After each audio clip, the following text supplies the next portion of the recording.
fancy with a laughing face. Let's see if our mics are live. They are. Good evening, ladies and gentlemen. It's a pleasure to have you here. For those of you who were not here last night and I didn't get a chance to meet, my name is Elaine Didier, and I'm the new director of the Gerald R. Ford Presidential Library and Museum, located respectively in Ann Arbor and Grand Rapids, Michigan. I'm the only director of the 11 presidential libraries with sites in 2 locations, 130 miles apart, and I'm having a ball. I have to say that I am enjoying every minute of every day, and I wish I could be cloned and be full-time in both places, but since we haven't figured that out yet scientifically or otherwise, I'm just going back and forth. So it's my pleasure to welcome you on such a beautiful evening in Grand Rapids. We were just talking about the ice flows we had in the river a couple of months ago when we were all worried that the bridges would go out, and that would have been a bit of a complication in our world, but we survived that, and we now have daffodils in bloom outside the museum, and we're glad to have you here. It's my pleasure to welcome you, and I'm going to turn things over to my colleague Gleaves Whitney from Grand Valley State University, who will introduce our speaker. But welcome again.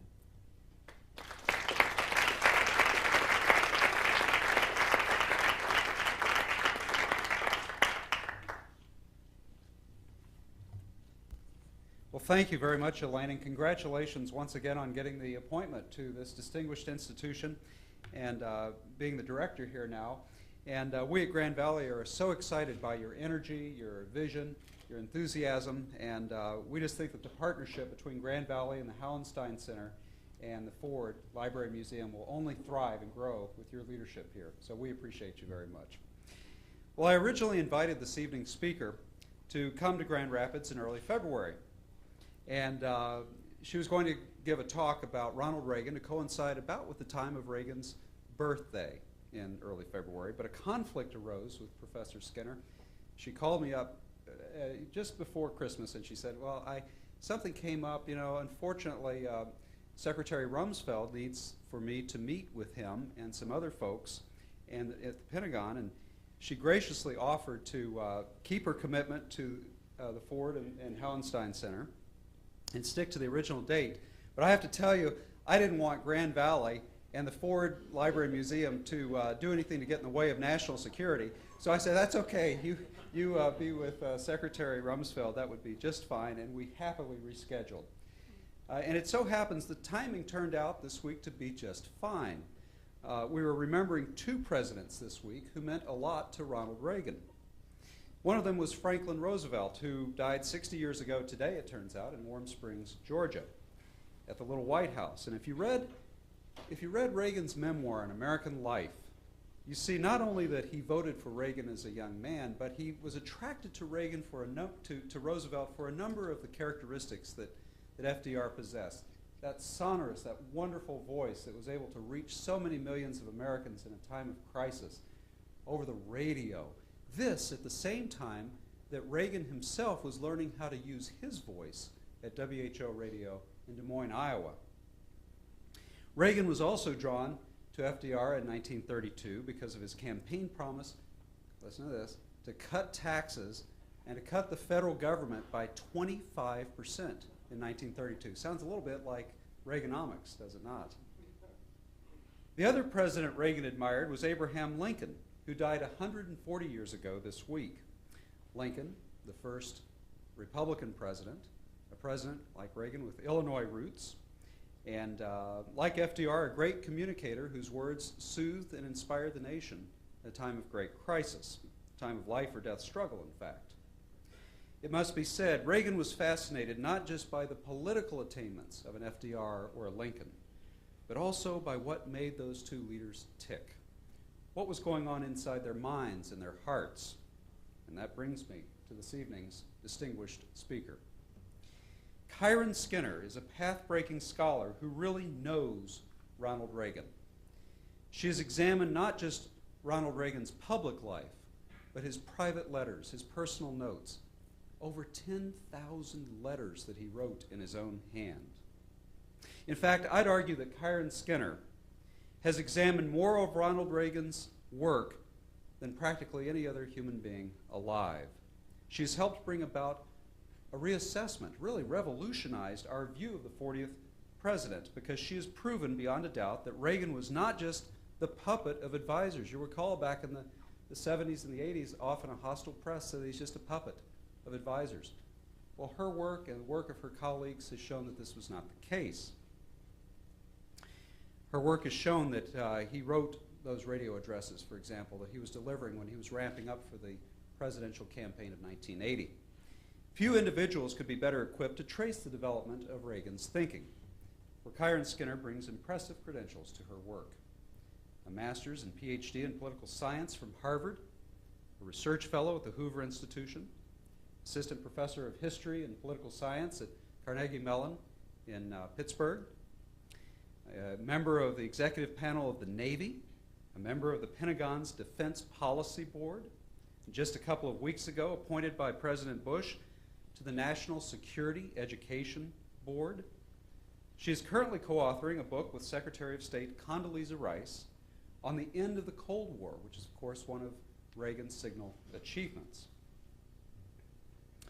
Kiron Skinner is that rare combination of academic intellectual, public intellectual, and public servant.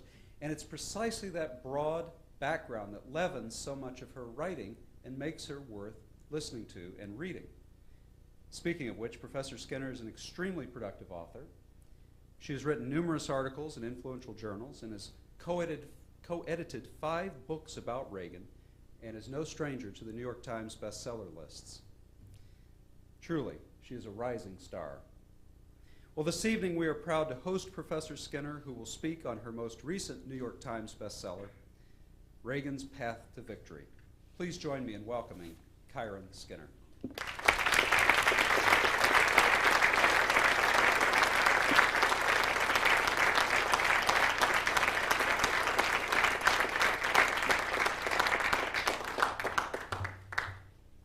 Thanks for introducing me in such a nice way. I must begin by saying that I have an ulterior motive, at least in accepting the invitation, which Gleaves extended by email, which everyone does nowadays.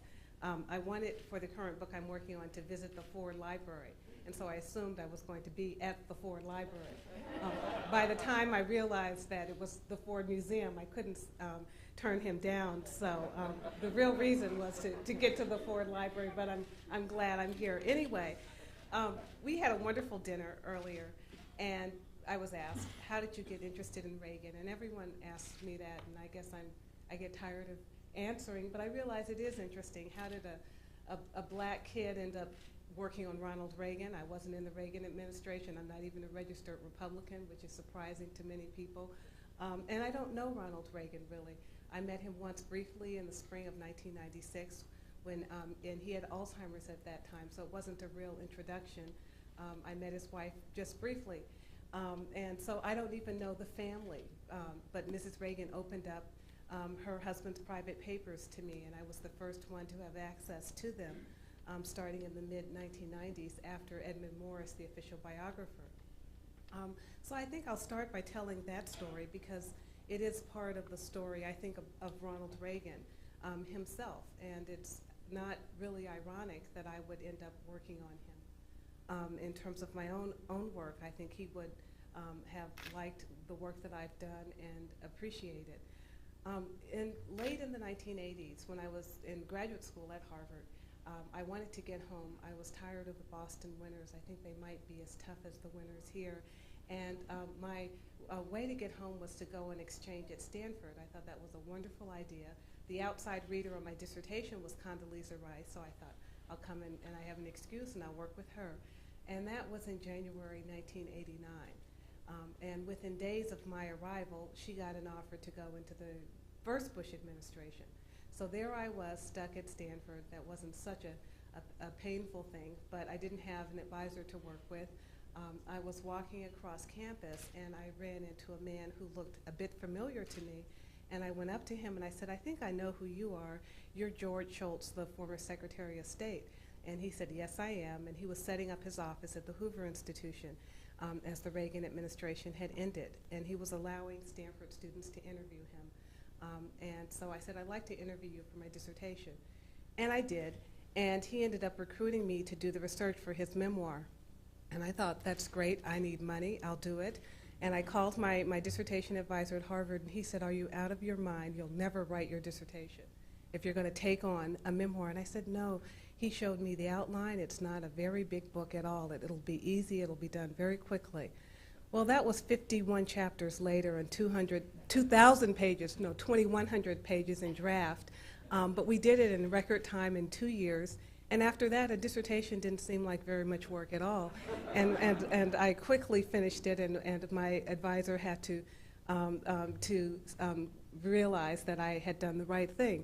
But along the way, and then I went on to UCLA to do a postdoc, and I started looking at the end of the Cold War story, which I focused on in his memoir, and I began to read the broader literature on that story and realized that most of the scholarship was about the Soviet and Eastern European side, which made sense in the early and mid-90s, because for the first time, the archives had been open in those countries.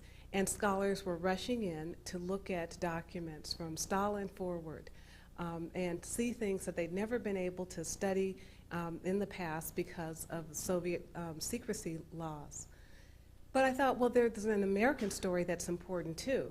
And what's interesting is that we don't have secrecy laws. We have a great freedom of information system, which we can demand documents be opened even before the 20-odd year rule. But also, all of the American participants are still alive.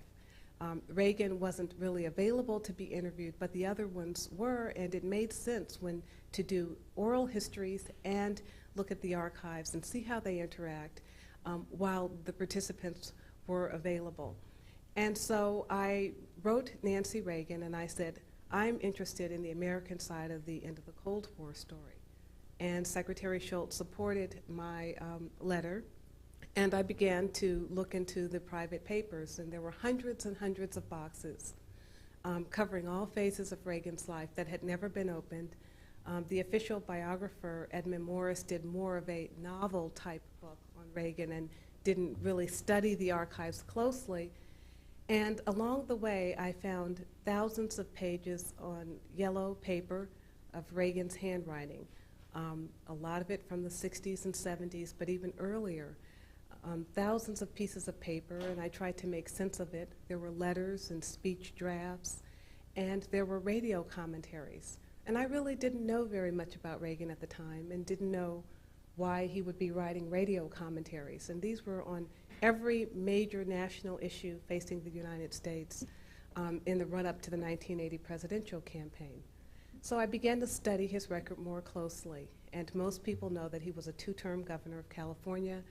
He started in January 1967, and he completed his second term in January 1975. But many people didn't know what Ronald Reagan did between 75 and the 1980 campaign. We do know that he briefly challenged Gerald Ford for the Republican nomination in 76. But otherwise, during those years, what was Ronald Reagan doing? Well, he decided not to become a studio executive or go on corporate boards when he stepped down as governor of California. He was offered a national television spot. He turned that down. He felt that the public would grow tired of him. What Ronald Reagan was secretly doing was planning to run for the presidency. And he was going to do it in a way that had never been done in American history before.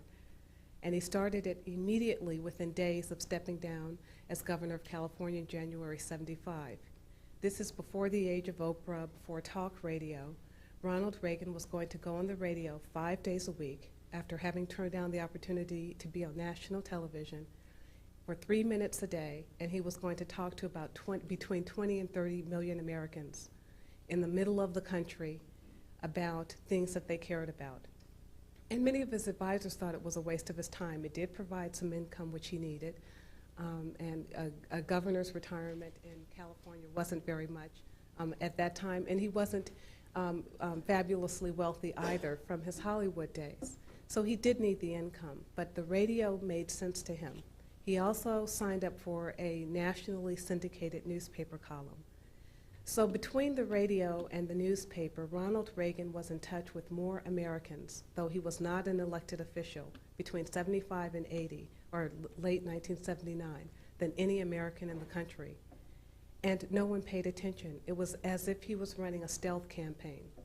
His radio broadcast was at its peak, I believe, in more than 300 stations around the country, maybe even more.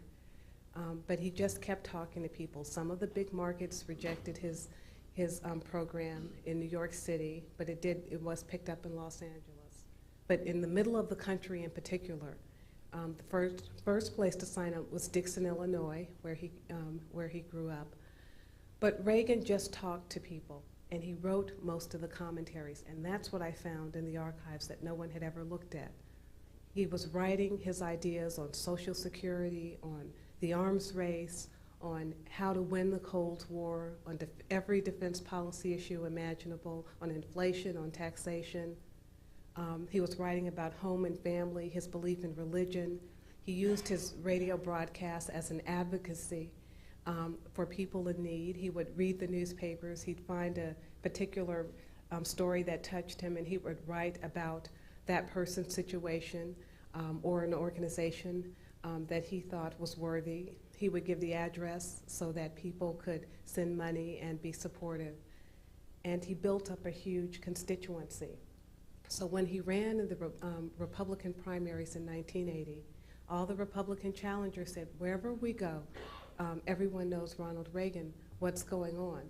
Well, Reagan had been talking to people on the radio. He'd already primed his audience. So he sailed through those primaries. And if you read the 1980 Republican platform, it reads like Ronald Reagan's radio essays. He'd outlined the agenda for his party and for his presidential campaign. So that's the first book that I did, was co-authored with Martin and Annalise Anderson, and George Schultz wrote the foreword, was a selection of Reagan's radio essays. It took me years to find a publisher because most said no one would be interested in this material, it's too turgid and boring, who will want to read these scripts? But in the fall of 1999, I found a sympathetic editor, and he said, I'll take the book. After he saw the actual handwritten drafts, that was my mistake all along. I said I hadn't shared the drafts with editors. But when he saw it, he couldn't believe it. But he said only a small group of diplomatic historians will care about this book, but we'll run it nonetheless. It was then published on February 6, 2001, Reagan's 90th birthday. He was still alive. And within 2 weeks, it was on the New York Times bestseller list. And it surprised many people. I wasn't so surprised by it because it seemed to go against the conventional wisdom that I'd now come to realize about Reagan. And I knew that he, after having studied him, was such a polarizing figure for many Americans. And the radio scripts told a very different story, a much more humane character, one who thought much more deeply, who shared the facts. He was known to make up his own evidence, but he talked about his evidence in his radio scripts. And there was a part in the back of the book that was the big surprise. It was called Other Writings. And that part of the book included material from Reagan's teenage years. We were able to find from Eureka College, some of his writings in high school and college, through the very last letter that we knew at the time that he wrote, which was a letter announcing to the nation in 1994 that he had Alzheimer's. And we included this back section of the book, just a few pages, but it really resonated with people, and we included a few letters. And the publisher came back and said, will you do a book on his letters? I've been pushing that idea as well. And I thought it would be an easy project, again, that I'd found a few thousand letters, but not many letters like we would later find. And so we got to work on Reagan's letters and started looking, mainly from his presidency and in the 1970s. But as I began to contact archivists, including at the Ford Library, every presidential library from Roosevelt to Bush Sr. had something on Reagan. Many had a rather substantial collection of letters between Reagan and the president, or at least something about him that was important and causal to his life and career.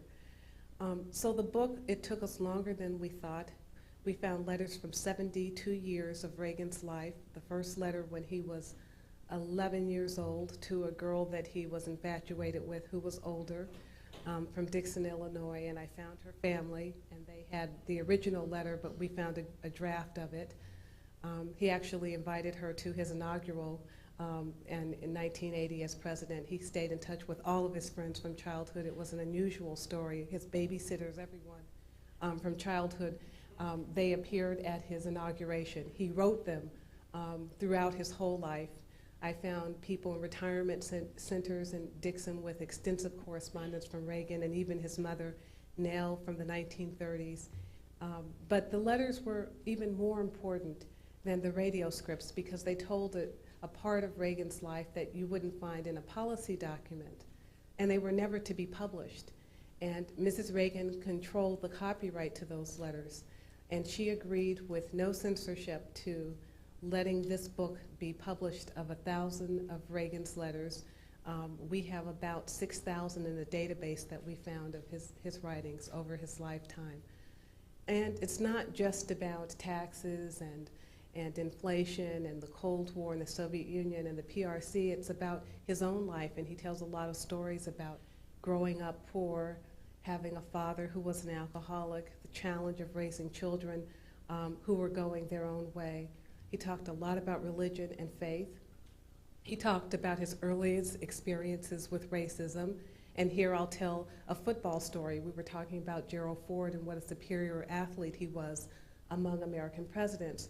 Ronald Reagan talked a lot about his football career, but he was never a great athlete. He went to a small college, Eureka in Illinois, and played football there.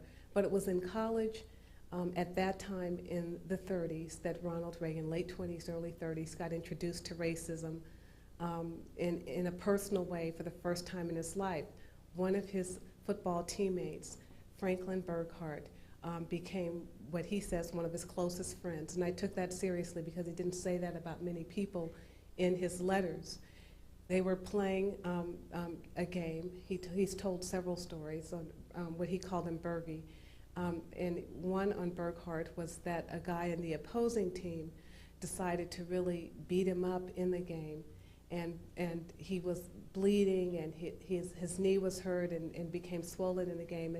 And the Eureka team wanted to surround him and support him, and Burghardt said, no, I want to do this on my own.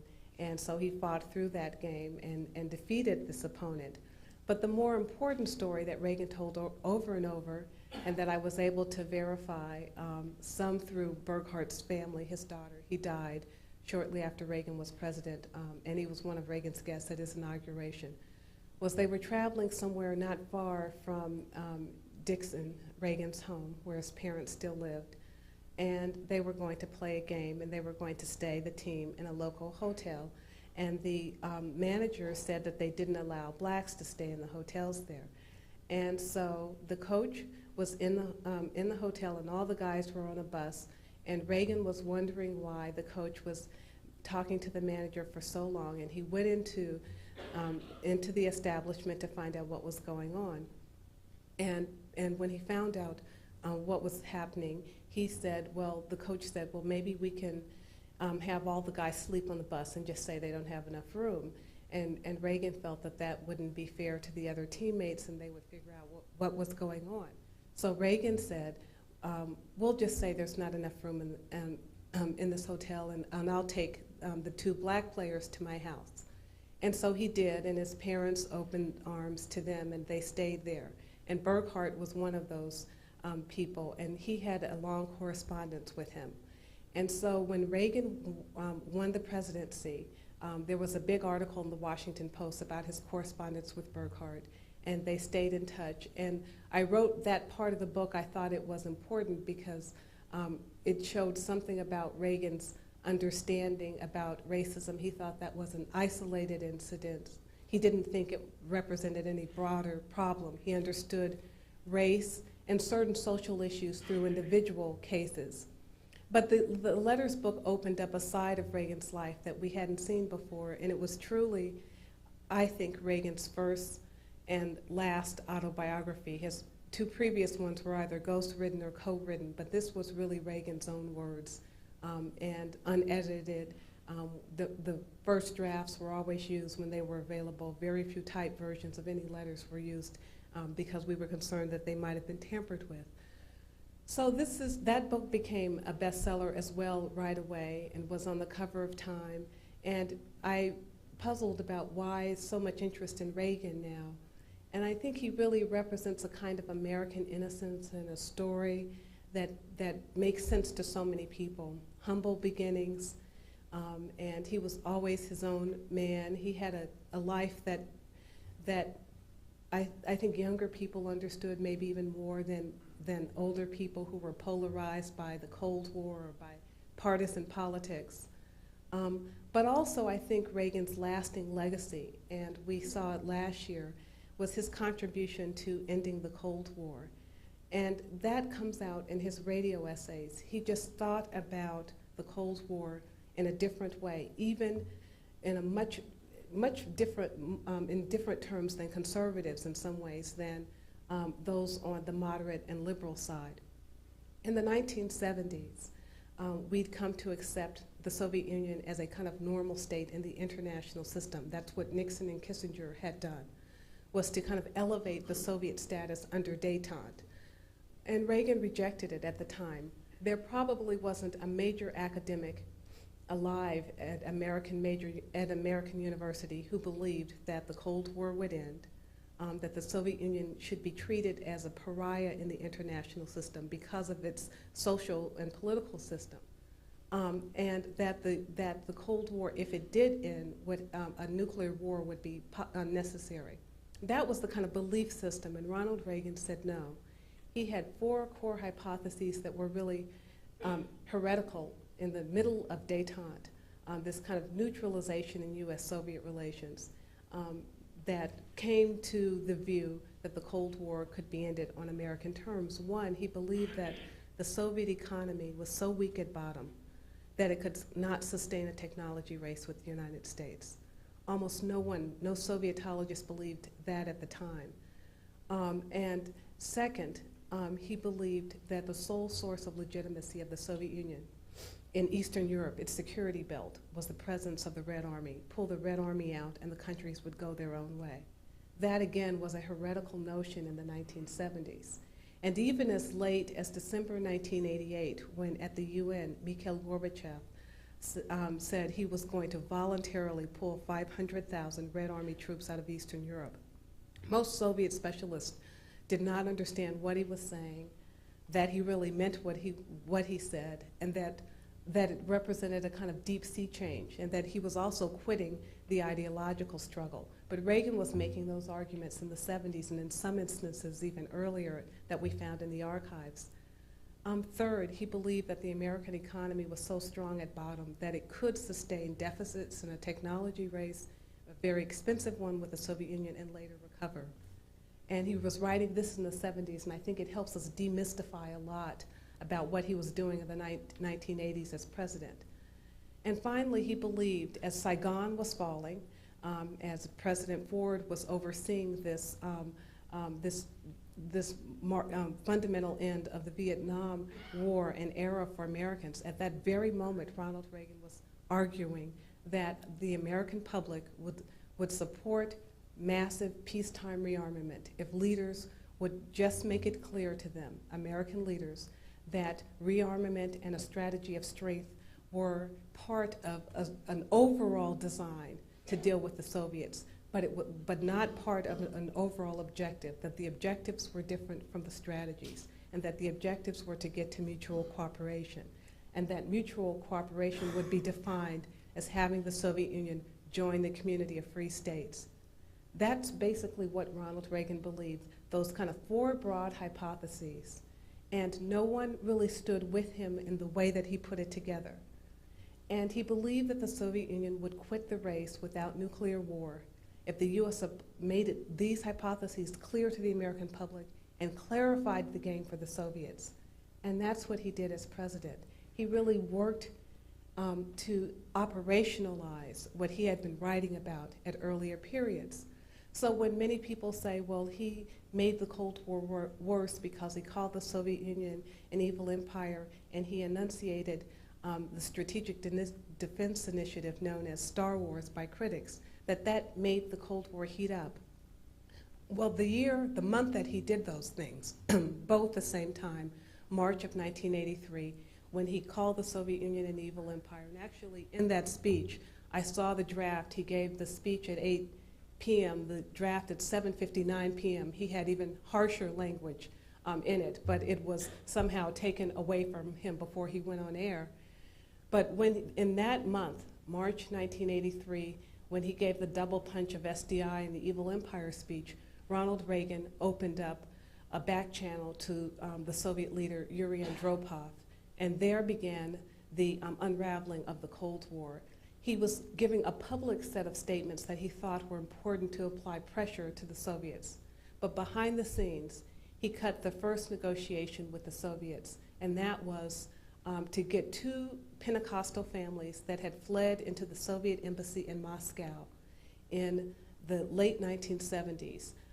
They lived there in the basement, two families in very tight, dark quarters in protest to the Soviet system's quashing of freedom of religious expression.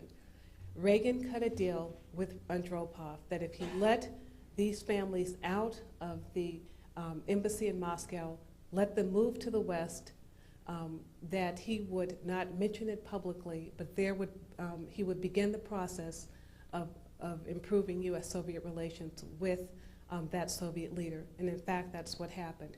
Reagan had written about the plight of the Pentecostal families in his radio scripts in the late 70s. Almost everything he did as president, he'd been writing about and thinking about in the run-up to the 1980 election. So in the year that it looked as if the Cold War was the hottest, maybe since the Cuban Missile Crisis, things were actually improving. And that was the unique ability of Reagan among Cold War presidents, is that he was simultaneously able to demonstrate a firm commitment to a strategy of strength, while at the same time clarifying that he didn't want war, but was using that strategy to get to mutual cooperation. The luck of Reagan was that Gorbachev came along and who really understood the game that Reagan was trying to engage him. So the end of the Cold War story is important in the dimension that Reagan played, but it really is a broader leadership story of which Ronald Reagan is a key player, but Gorbachev, Thatcher, Kohl, others, Yeltsin even, are important actors as well. The work that I've done has just really helped me to understand Reagan because it's his own writing. And it's been an honor to have been allowed to work in his private papers for so many years and to see his life in such detail. The book that we have tonight is the final version of his radio scripts. But I really think the letters book, Reagan, A Life in Letters, is far more important because it's so much more revelatory about him and his life. And it doesn't make him look good in all instances. In the section on Iran, Contra, for instance, Reagan, 10 days after a Lebanese newspaper broke the story that the U.S. was selling weapons to Iran through Israel in violation of America's own stated policy of staying neutral in the Iran-Iraq war, Reagan writes in a letter to a friend, "They blew our cover." And I thought for sure Nancy Reagan was going to say, no, such a letter can't be there. But it does implicate Reagan more deeply in the Iranian story, but he took full responsibility for it anyway in public pronouncements. But the book does show even Reagan struggling with his own missteps and mistakes. So it's been really, again, an honor to work on Reagan. I think the work is relevant to now because I think there are lessons that this administration could learn from the way Reagan thought about the Cold War game, how to get out of an adversarial dyad without a direct war. I wish our leaders would look more closely at the strategies that Reagan employed, because war is just so devastating for everyone and its effects cover so many generations. But Reagan found a way to get away from the worst scenario in U.S.-Soviet relations by getting the other side to join a broader community of states. And I hope that we can really study and learn lessons from what he did. I think I will stop now and take any questions that you might have.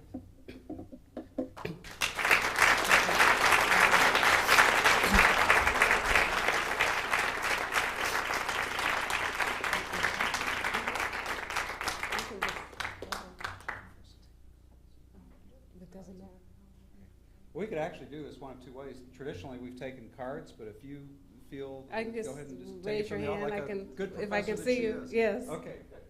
Dr. Skinner, are you familiar with the work of Peter Schweitzer, the book that he wrote on victory? Yes. He includes some other aspects to this whole Soviet Union collapse. Would you want to comment on that at all? Well, I guess his main contribution was the Pope, the relationship with the Pope on the Polish question, and how important that dimension was. And I think that he's right that there was a relationship between Reagan and the Pope because there was a synergy on the issue of the role of freedom and religion in international relations, and that they connected on those terms. So I think his contribution is to talk about that unique relationship. Reagan stood very firm on the Polish crisis early in his presidency, and it led to a rift between the U.S. and the Europeans that looks much like the one on the war in Iraq, because he imposed sanctions that hurt European firms that wanted to do business on the Soviet gas and pipeline deal as a result of the Soviet crackdown in Poland. So I think Peter has done the most important work on understanding the dynamic, having a Polish Pope who supported solidarity, and then having an American president who pushed the Europeans in a way to support solidarity through the economic sanctions he imposed on American-originated American companies who were doing business in Europe. So he made an important contribution there. Mm-hmm. How do you think Reagan came to his four basic principles when there was nothing going on in any discipline, academia or political, that would have supported any of these concepts and indicated they had any viability? That's a good question, and I've been asked that numerous times, and it's really hard to answer because I believe the answer is when he was the spokesman for GE for a long stretch. In the 50s, he went to every GE plant, and he gave talks, and he practiced where there was no one really watching. It wasn't, the national spotlight wasn't there. He could make mistakes. He could say the wrong thing.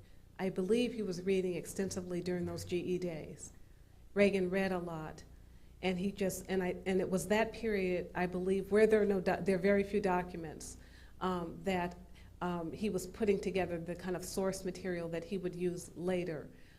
But he was coming into contact with a lot of information just by having been governor of the most populous state in the country. You receive intelligence material that others don't receive. He made 4 missions abroad for Nixon during his time as governor. In fact, when Henry Kissinger was traveling to the PRC to begin the process of normalizing relations prior to Nixon's trip there, President Nixon sent Reagan as his representative to Taiwan and to other Asian capitals to reassure those leaders in those countries about the U.S. commitment to them. So he was building up a kind of quiet portfolio of understanding of the international system that was unique. And in 1975, he served on the Rockefeller Commission to investigate the activities of the intelligence community. So there was a lot of material that was coming his way, but it hasn't all been saved. Really, though, I believe the GE years are formative for him. Mm-hmm. I'm from Russia, and my question, I come from Soviet Union, and you observe all this process going on. What do you think about Russia now these days? It's not a Russia that I think Reagan, I will answer it as Reagan. I don't think Reagan would be pleased with the direction of Russia now, and in fact, in our letters book, there were some letters between Reagan and Gorbachev as the system was in transformation, and he was saying, I do hope that the commitment will be deeper to democratic principles, that it will be a big challenge. And so I believe that President Reagan would be concerned that there was too much of a statist approach that was trumping the kind of deeper institutions of democracy that need to take root in the country. So he would not be happy with the direction of Russia policy now, and he probably would have been quite critical of the Bush administration in its first term on kind of forgiving Russia, as Dr. Rice said in that famous line about France, Germany, and Russia. Mm-hmm.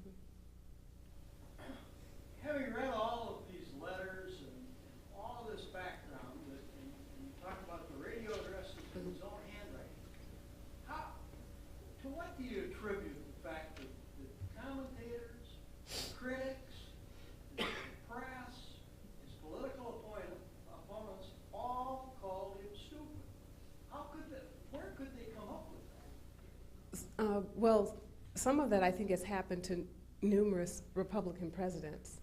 Eisenhower, and then that was demystified with the work of some scholars in the 1980s. Actually, it was just in the early 80s when that notion about Eisenhower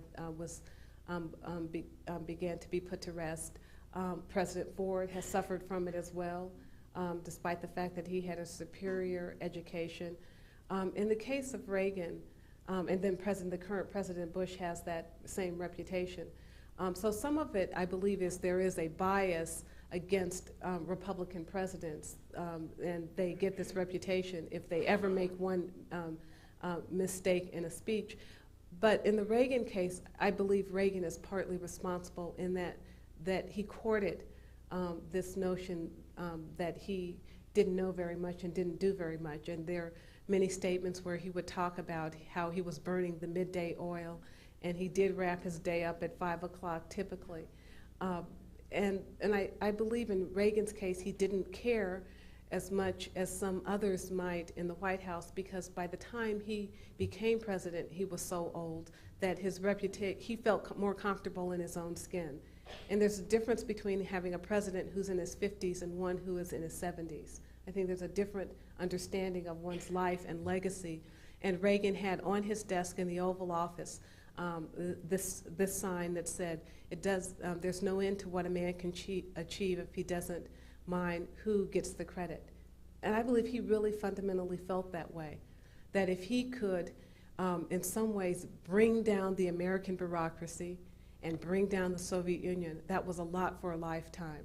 He didn't get everything right in detail. No, he didn't think about what was going to happen to war amputees in Angola and minefields after the Cold War was over. But he stayed at a very high altitude, and he thought if he could change that big game, that he would achieve a lot, and he would leave it to historians and others to figure out the degree to which he should receive credit. And so he didn't try to correct the impression of him. Mm-hmm. Dr. Skinner, there is a book that you might be familiar with by Thomas Barnett called The Pentagon's New Map. Yes. And I would like to know what you think Ronald Reagan would think about this new map, which means we're not going to build a huge army to fight a near-peer competitor. Mm-hmm. They're all gone, according to Barnett. Right. And we're going to have a smaller, more nimble army repositioned in the gap countries that are poor and hot spots. What would Ronald Reagan be saying after Star Wars and the Right. film? Well, that's a global defense posture review, and Reagan did some of that, and that was the Reagan Doctrine. So I believe he would think it was the right thing to do, because remember, under the Reagan Doctrine, the U.S. went back to meet the Soviets in the ground of these odd places where we hadn't had forces before. Some of it started at the end of the Carter presidency, the support for the Afghan rebels, the so-called covert support, and then in Central America as well. That started under Carter, but it was Reagan who really took it to another level of going to the various parts of the world and complicating Soviet efforts on the ground. So from that angle, I think he would embrace it. It's a different world than what Reagan understood now. And so what Barnett's talking about in the book is such a different game of taking our troops out of Germany and South Korea where they had been. We couldn't have conceived of this really 20 years ago or during the Reagan presidency. So I don't know if he would really have the metrics to understand fully the way this new structure is going to take place, and I'm not sure that we completely understand yet what the transformation of the military is going to be. Where I think Reagan would maybe have had some difficulty with it is that it's so highly dependent on what our allies do. And so right now with the quadrennial defense review, in an unprecedented way, we have our allies in Europe and Asia sitting in on the meetings, helping us work out what our new strategic doctrine is going to look like. Reagan was not so much a unilateralist, but I don't believe that he would have even understood as much how you develop your own strategies, military strategies, in tandem with your allies, having them in the room in these classified sessions, helping you make decisions about where your troops are going to be and what they will give you on their own soil. So it is a very different game, but I think the Reagan Doctrine is just one kind of glimmer into how there is a Reagan component to this new structure we're in. And I think a second component would be, when you think about the Gulf War, the first Gulf War under President Bush Sr., the infrastructure for the international coalition was set by Ronald Reagan in the fall of 1988, when the U.S. Helped escort the Kuwaiti oil tankers through the Persian Gulf when we reflagged them. It was done in an international coalition that included the Soviet Union, still during the Cold War. This is 1988, getting ready to think about how to deal with contingencies in the Middle East in a broader context. So the infrastructure for that war was started by Ronald Reagan, and it provided the foundation for that broader coalition that would happen. So he was a part of the New World Order, but just not enough for, I think, all that's going on inside the Pentagon.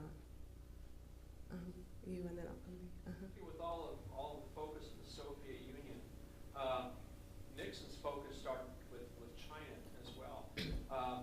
What would Reagan's attention towards China focus on today as a political, economic, and a military adversary of China? Well, he did visit the PRC, and in fact, that was the first communist country that he ever visited. He visited the PRC in the spring of '84, 4 years before he went to the Soviet Union itself. He knew that the Chinese were important for American interest. He would, I think, be a part of, I think he would be on board with what this administration is attempting to do in terms of the Chinese. There was an evolution in Reagan's own understanding of the Taiwan issue, though he was very protective of Taiwan, of the China issue.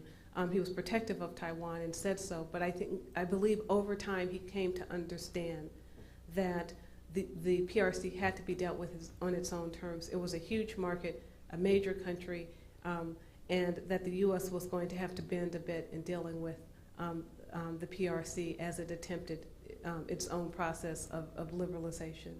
So that's what I can say there. Mm-hmm. As you look back over his life, and what do you see as the real distinctive uniqueness in either his character, his guiding principles, his value system that differentiated at his time from all the rest of the world? What you see is what you get with Ronald Reagan. He really was not a mystery at all. He just was who he was. And that's what was interesting when I when I studied the record, is that some historians a few years ago, the Organization of American Historians, I think, sued the government, the Bush administration, about closing some of the Reagan papers. I believe this has all been resolved. And my sense is that there's been an expectation that there will be smoking guns in the Reagan archives. And there aren't any, not because I think Reagan was thinking down the road, a historian's going to find this piece of paper. But he really said what he meant, and he meant what he said. And that's somewhat unusual in politics, I think, and he really meant it. And so when he said they blew our cover in Iran, he almost said that to the public when you read his statements. He took full responsibility for the Iranian initiative. Now, he did not take responsibility for the Contra component, where he said he did not authorize that illegal initiative. But when he saw a mistake, he took responsibility for it. Similarly with SDI, he almost got a deal with the Soviets on intermediate nuclear forces at the Reykjavik summit. And he became despondent and depressed, I think, after that, when it didn't happen. Now, a year later, the first nuclear disarmament agreement in world history happened. But it wasn't clear from that period of Reykjavik in the fall of '86 to the December '87, when INF was signed, that it could happen. And he took responsibility there for his particular understanding of a strategy of strength. He was prepared not to get any deal if he couldn't get the kind of deal that he really wanted. So in that way, he was unique. And he is different than most presidents in the sense that I think he was unusually honest. And I put some of that to his age. I just think he was at such a different stage in his life when he became president. Then he had tried several times, briefly in '68 and '76. My sense is that he had less to prove when he became president. Yes? You mentioned Reykjavik. I'm curious if you would talk more about Star Wars or SDI, because my understanding of Reykjavik, part of it wouldn't concede anything, and Right. But did he anticipate that well before his presidency, that kind of idea?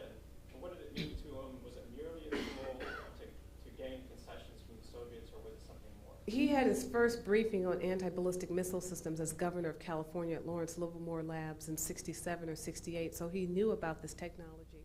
And I found a paper that was put to his name, but he didn't write it, but it was written under his name in '68 about a governor's role in foreign and defense policy. And there he was challenging the idea, now as governor of California, of MAD, of Mutual Assured Destruction, that you hold population centers hostage to nuclear weapons and therefore not have nuclear war. He was already writing about the immorality of that in his eyes as governor.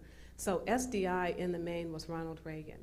And that, the notion that conservative nuclear physicists like Ed Teller imposed this on him is not true, because Reagan had been writing about this and thinking about it as governor of California, and felt it was part of his responsibility to protect his own population. And in that way, he anticipated what's happening now on missile defense, which is an underreported story, is that state legislatures throughout the country are slowly beginning to pass resolutions saying we have to defend ourselves against incoming missiles, and therefore we support the idea of some type of defensive shield. This kind of plebiscite approach to national security, where you're going to protect yourself at all costs, it really starts with Reagan. And SDI was his own initiative. It was Reagan who called the JCS in to see if they would support the idea, and in fact, they did. And that was in the fall of '82. Any other? Yes. You're reading his writing, were there any advisors that surprised you? What was surprising about advisors is how little they mattered. And so, with Reagan. And Secretary Shultz has written the foreword to all of the books that I've done, and he said, at one point, he said something that was really interesting. There are very few times that Congress has overridden a presidential veto on a foreign policy issue. It happened with the War Powers Act, and it happened again with the sanctions on South Africa. And Secretary Shultz said he didn't understand the depth of Reagan's views in opposition to sanctions as a way to get to end apartheid in South Africa, until he saw the documents that were being assembled for our book. And Reagan was writing about apartheid. He had, he was listening to Buthelezi and others. He had his own views about what he wanted to do. And so for many of his advisors, the books have been as important, more important than even for the general public, because they understood why and when they couldn't get through to Reagan on issues. Advisors did not matter. Reagan really had worked things out for himself. And so when he did have a hands-off approach to policy, and that led to Iran-Contra, he had more national security advisors than any other president, too many to get anything done in a more coherent way, partly because he just felt that he had worked out the big plan himself. And so that was the part that was most surprising. I can't say anyone really stood out as important in terms of Reagan himself. And he prepared for his summits. He did his own preparation. He rejected all briefing books, and that was the way that he operated. He didn't like to read them. I think he felt he'd read enough, and he'd write his own notes. So that was the surprising part about advisors. Huh? What would a Reagan administration today have as a policy or relationship with the United Nations as it operating today? Probably like the one we have now, because Reagan wrote about the UN, and he had he said something similar to John Bolton about the UN in his radio essays, and he just felt that that a large group of countries should not dictate American foreign policy. He really believed in the integrity of the nation state and the mandate of sovereignty, and so I believe he would be in concert with this administration on its view about the UN, though he ended up cooperating in many ways with international forums, as I mentioned, with the coalition that formed to support the Kuwaitis as they passed through the Persian Gulf. He did work with international organizations, but he had harsh language for the UN. So, yes.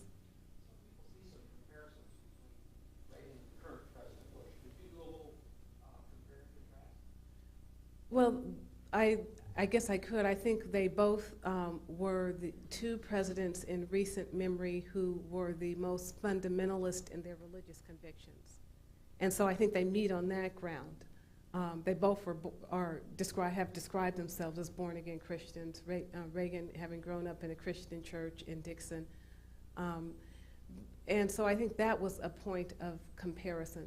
I think they both also, but Reagan was less overt in his discussion of his religious beliefs. And he was considered a hypocrite because he didn't attend church as much. But I did find in letters that he explained that. And he said after the Lebanon crisis, in particular where we lost 240 Marines to a truck bomb, Reagan said that intelligence reported that it was unsafe for him to attend church because it would put the lives of other people at risk.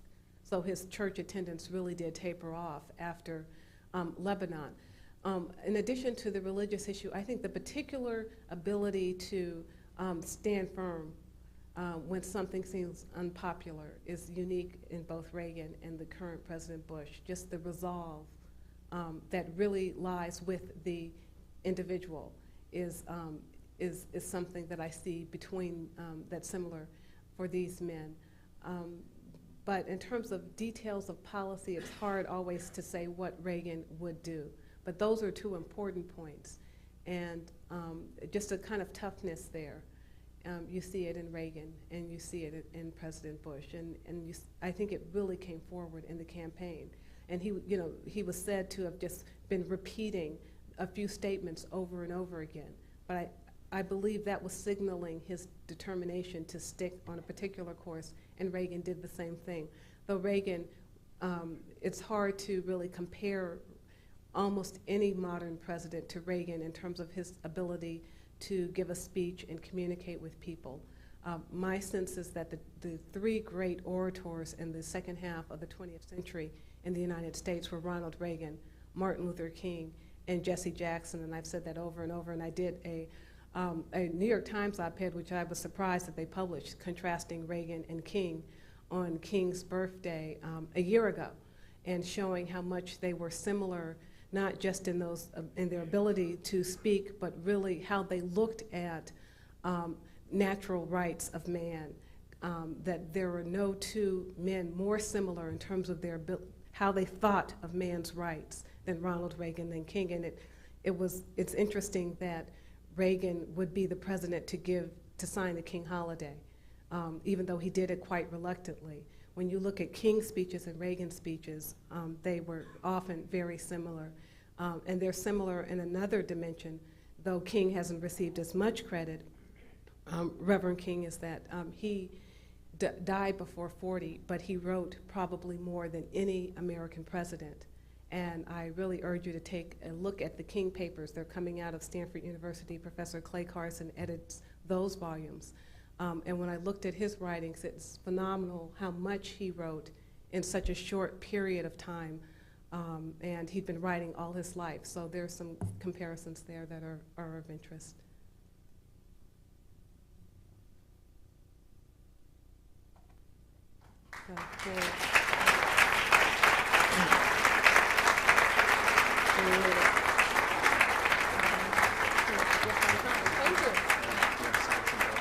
Oh yeah, no problem.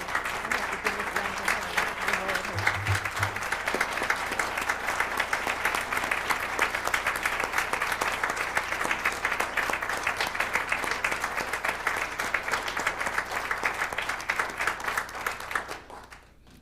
Well, what a performance. What great insight you gave us. Thank you so much, Professor Skinner, for something that I think everybody here can take a lot away from.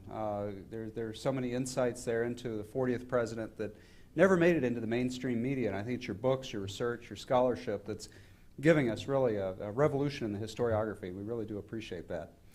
Well, we're really fortunate that we have out here Professor Skinner's most recent book, and she's willing to sign that book. So if you would like to get a copy out here in the lobby, you certainly are welcome to do so. And also want to alert you if you're feeling like you have a little appetite after that, there are punch and cookies out there as well. And so avail yourselves of those. And thank you so much for coming this evening. I hope you have a safe trip home. Thanks very much.